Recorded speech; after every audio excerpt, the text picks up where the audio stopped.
Hello everyone, welcome to my page পুজেস দুনিয়া। আজকে অনেক দিন পর আমি একটি লং ভিডিও নিয়ে আসছি। আজ হলো শুক্রবার, আর শুক্রবার দিন আমি সকাল থেকে দুপুর পর্যন্ত কি কি করলাম একা একা সব কিছুই থাকছে আজকের এই ভ্লগে। আজ যেহেতু শুক্রবার আর গতকাল ছিল বৃহস্পতিবার, আর বৃহস্পতিবার রাতে আমার এত আলসি লেগেছিল আমি কোনো কাজই কমপ্লিট করে ঘুমাইনি, যে কারণে সকালে আমার সব কাজ আগে কমপ্লিট করতে হয়েছে, তারপর ফ্রেশ হওয়া লেগেছে, তারপরে সে নাস্তার ব্যবস্থা করেছি। তো ঘুম থেকে উঠেই আগে আমি মেশিনে কাপড় দিয়ে দিয়েছিলাম। তারপর আমি যেটা খাই প্রতিদিন, মানে প্রতিদিনই আমাকে খেতে হবে, সেটা হচ্ছে এই চিয়া সিড। চিয়া সিড খেলে আমি একটু এনার্জি পাই, তাই তাড়াতাড়ি করে চিয়া সিড আমি ভিজিয়ে নিলাম। আর আমি এত বেশি ব্যস্ত থাকি যে চিয়া সিডগুলো যে একটি বয়মে ঢালবো সেটারও সময় পাই না, সেই প্যাকেটে এনে প্যাকেটেই রেখে দিয়েছি আর এইভাবেই খাচ্ছি। যাই হোক, এদিকে চিয়া সিডগুলো জলে ভিজিয়ে তারপর আমি সোজা কিচেনে চলে আসি। কিচেনে এসে রান্নাঘর ভালো করে ক্লিন করে নিচ্ছে। গতকাল রাতে শুধু আমি ভাত করেছিলাম আর সাথে আমি ভাজি করেছিলাম। আর এদিকে হচ্ছে আজকে যা যা রান্না করবো সব ডিপ ফ্রিজ থেকে বের করে নিচ্ছি, কারণ এগুলো ছাড়াতেও অনেকটা টাইম লাগে। আর আমার যেহেতু হেল্পিং হ্যান্ড দুপুরবেলায় আসে, তাই সকালের দিকটা সব কাজ আমাকে একাই সামলাতে হয়। আসলে নিজের সংসারের কাজ নিজেরই সামলানো উচিত, অন্যের উপর ডিপেন্ড থাকা একদমই উচিত না। এদিকে আমি একটু আমও বের করে নিলাম। আমি হচ্ছে আমাদের যে গাছের আমগুলো আমি হচ্ছে ফ্রোজেন করে রেখেছিলাম, তো সেটাই বের করে নিলাম। আজকে একটু আমের টক রান্না করব। আর আজ যেহেতু শুক্রবার দিন আমার বাসায় একটু স্পেশাল রান্নাবান্নাই হয়। সারা সপ্তাহে আমি যত কিছুই খাই না কেন, শুক্রবার একটু স্পেশাল না খেলে ভালোই লাগে না। সেটা শুধু আমি না, আমার ছেলেও এবং আমার হাজব্যান্ডও। আর এদিকে আমি ফ্রিজ থেকে আদা, রসুন, পেঁয়াজ সব বের করে নিচ্ছি। আর তারপর চলে গেলাম টেবিল গুছাতে। গতকাল রাতে আমার ছেলে অনেক রাত পর্যন্ত পড়ালেখা করেছে। পড়ালেখা করার পর আর টেবিলটা গুছাইনি, আর আমিও গুছাতে পারিনি। আর এদিকে বাপ ছেলে ঘুমাচ্ছে, তাই ভাবলাম যে তাড়াতাড়ি করে সব কাজ কমপ্লিট করে ফেলি ওরা ঘুম থেকে ওঠার আগেই, কারণ ঘুম থেকে উঠলে নাস্তার একটা ঝামেলা থাকে। যদিও আমি সকালের নাস্তা একদমই সিম্পল রাখি। আর তোমরা অনেকেই আমাকে আমার টেবিল ম্যাটের কথা জিজ্ঞেস করেছে, এটা আমি কোথা থেকে নিয়েছি। আসলে এটা আমাদের নিজেদের প্রোডাকশনে, এটা মসলিন কাপড়ের উপরে করা। আর এই প্রোডাক্টগুলো সরাসরি আড়ংয়ে যেত, তো সেখান থেকে আমি একটা রেখে দিয়েছিলাম, তো সেটাই আমি হচ্ছে এখন টেবিলে পেতেছি। আর আজ যেহেতু শুক্রবার কোনো টিচার আসবে না, তাই টেবিলটাও একটু সুন্দর করে গুছিয়ে নিলাম। আর এরপর আমি একটু চিয়া সিড খেয়ে নিলাম। চিয়া সিড খাওয়ার পর ফুল এনার্জি আমার শরীরে চলে আসে। তারপর সোজা আবার চলে গেলাম কিচেনে আমি বাদাম ভিজাতে ভুলে গিয়েছিলাম, তাই একটু বাদাম ভিজিয়ে নিলাম। আর এইদিকে আজকে এত রোদ উঠেছিল, তাই এই ঘরের সব বালিশ আমি ছাদে নিয়ে রোদে শুকা দিয়েছি। আর এই হচ্ছে আমার ঘরবাড়ি সব কিছু পরিপাটি করে রেখে দিলাম।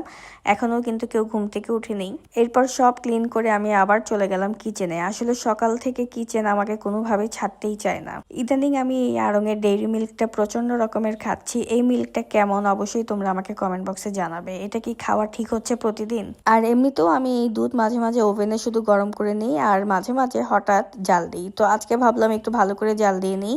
তারপর হচ্ছে বুটের ডাল ভিজাতে আমি ভুলেই গিয়েছিলাম, বুটের ডালটাও ভিজিয়ে নিচ্ছি। আসলে বুটের ডালটা একটু আগে ভিজালে ভালো হতো, কিন্তু একদমই মাথায় ছিল না, তাই ভিজাতে মনে নেই। এখন ভিজিয়ে নিলাম। আর এরপর আবার হচ্ছে নাস্তা বানাতে শুরু করে দিলাম। আজকে নাস্তাতে মানে আমার সিম্পল যেটা আমরা খাই সব সময়, কর্নফ্লেক্স খাবো। মানে আমি আর ঈশানের বাবা কর্নফ্লেক্স খাবো, ঈশান চকো খাবে।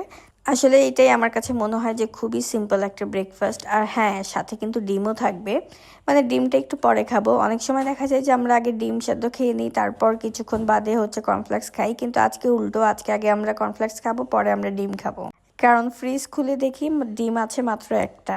তো গতকালকে যে আমি আনাবো সেটা একদমই ভুলে গিয়েছিলাম, তো আজকে ডিম আনবে, তারপর হচ্ছে আমরা ডিম সেদ্ধ খাবো।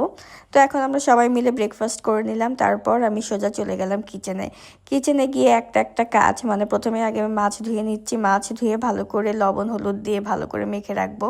আর এই ইলিশ মাছটা খেতে কিন্তু দারুণ লেগেছিল। এইদিকে সবকিছু ধুয়ে নিচ্ছি, আর অন্যদিকে হচ্ছে আমি আমের টকটাও বসিয়ে দিলাম। আমের টক খেতে আমার খুবই ভালো লাগে। অনেকে আমের টক বলে, আবার অনেকে আমের চাটনি বলে, আমি টকই বলি। যেহেতু আমি এটার মধ্যে আর কোনো কিছুই দিব না, জাস্ট চিনি দিয়ে নামাবো, তাই আমি এটার নাম আমের টকই বলি। আর আমের টক রান্না করতে খুব একটা টাইম লাগে না, তো ইন্ডাকশনে আমি আমের টক বসিয়ে দিলাম। আর এদিকে প্রেসার কুকারে হচ্ছে ডাল বসিয়ে দিলাম। আর তারপর হচ্ছে মুরগিগুলো আমি ধুয়ে নিব। তো মুরগি ধুতেও আমার টাইম লাগেনি, যেহেতু একটা মুরগি রান্না করব। প্রথমে ভেবেছিলাম দুটো দেশি মুরগি রান্না করব, পরে ভাবলাম না, শেষ হবে না, যেহেতু কাল আমরা নিরামিষ খাবো, তাই আজকে একটি দেশি মুরগি রান্না করলাম। আর সাথে দেখো আমের টকে আমি কতগুলো চিনি দিলাম। আমের টক আমার হচ্ছে একটু মিষ্টি মিষ্টি না হলে ভালো লাগে না, মানে টক মিষ্টি দুটোই থাকবে। অল্প একটু আমের টক রান্না করেছি। আসলে ফ্রিজে কোনো খাবার রেখে আমার খেতে ভালো লাগে না, সেটা যেটাই হোক। আর এদিকে হচ্ছে আমি এখন দেশি মুরগি বসিয়ে দিব। আজকে একদম দেশি মুরগি রান্না করব, আলু দিয়ে পাতলা ঝোল। অনেক দিন এইভাবে খাই না। আগে ছোটবেলায় আমরা কিন্তু প্রতি শুক্রবারই দেখা যেত পোলাও, মাংস, বুটের ডাল, চাটনি, বেগুন ভাজি, মানে ইলিশ মাছ, এরকম অনেক কিছুই থাকতো। তো আজকে ঠিক ছোটবেলার কথা মনে হচ্ছিল যখন রান্না করছিলাম। আজকে আমি রান্না করছি দেশি মুরগি দিয়ে আলু, পোলাও, বুটের ডাল, ইলিশ মাছ ভাজি আর আমের টক। এই খাবারগুলো দেখছিলাম আর হচ্ছে ছোটবেলার কথা মনে পড়ছিল। তো যাই হোক, এইদিকে হচ্ছে আমি পোলাওটা বসিয়ে দিলাম। আগে হচ্ছে মশলা একটু কষিয়ে নিলাম। আজকে ইচ্ছা মতো আমি বাদাম দিয়েছি, বেশি বেশি বাদাম না হলে পোলাও খুব একটা খেতে ভালো লাগে না। আমার অলমোস্ট সব রান্না কিন্তু প্রায় শেষ, কিন্তু তখনও কিন্তু আমার হেল্পিং হ্যান্ড আসেনি, মাথা পুরো নষ্ট। এদিকে আবার ঈশানকেও পড়ানো লাগছিল, কারণ ঈশানের যেহেতু বাংলা পরীক্ষা রবিবার দিন, তো আমার আজকে অনেক প্রেশার। একদিকে ঈশানকে পড়াচ্ছিলাম, ঘর গুছাচ্ছিলাম, আরেকদিকে আমি রান্না করছিলাম। শুক্রবার আমি একটু চাপের মধ্যেই থাকি। আর এদিকে আমার 3টা চুলা হওয়াতে এখন কিন্তু আমার রান্না করা খুবই ইজি হয়ে গিয়েছে। 3 চুলায় 3টা রান্না বসিয়ে দিলে খুব দ্রুতই আমার রান্না হয়ে যায়। আর এইদিকে দেখো মুরগির ঝোলটা এত মজা হয়েছিল, তোমাদেরকে আমি বলে বোঝাতে পারবো না। দেখতে যেমন হয়েছিল, খেতেও কিন্তু ঠিক তেমনই হয়েছিল। আর এদিকে হচ্ছে বুটের ডাল, 1 বাটি বুটের ডাল রান্না করে নিয়েছিলাম। আর এদিকে দেখো ইলিশ মাছ ভাজিও করে নিচ্ছি। এই ইলিশটা খেতে কিন্তু আমার খুবই মজা লেগেছে। অনেকদিন পর একটা ভালো রকমের মজাদার ইলিশ মাছ খেলাম। এদিকে শুধু পোলাও মাংস রান্না করলে হবে, বোরহানি না করলে চলবে বলো? তাই তাড়াতাড়ি করে বোরহানিও বানিয়ে নিলাম। আমার হাতের এই বোরহানি খেয়ে আমার হাজবেন্ড বলছিল যে কাচ্চি ভাইয়ের বোরহানিও ফেল। আসলেই বোরহানিটা খুবই মজা হয়েছিল। নিজের রান্না নিজের প্রশংসা করতে হয় না, কিন্তু কি করব বলো, এত মজা হয়েছিল, এখন নিজে প্রশংসা না করে আর পারছি না। তো এইদিকে আমার বোরহানি বানানোর ডান, তো জগে ঢেলে নিচ্ছি। আমি বোরহানি বানালে বেশিরভাগ টাইমে জগেই রাখি, 1 জগ বোরহানি আমার সারাদিন চলে যায়। তো দেখো এইদিকে আমার রান্না বান্না কমপ্লিট, টেবিল সাজানোর ডান। এখন জাস্ট স্নান করে আমরা খেতে বসবো। আর এদিকে আমি তোমাদেরকে এক ঝলকে আমার রান্নাবান্না দেখিয়ে দিচ্ছি। আর হ্যাঁ, তোমরা কিন্তু অবশ্যই কমেন্ট বক্সে জানাবে কে কী খেলে। আর যেহেতু শুক্রবার দিন দেখা যায় যে সবাই একটু ভালো মন্দ রান্না করে খায়।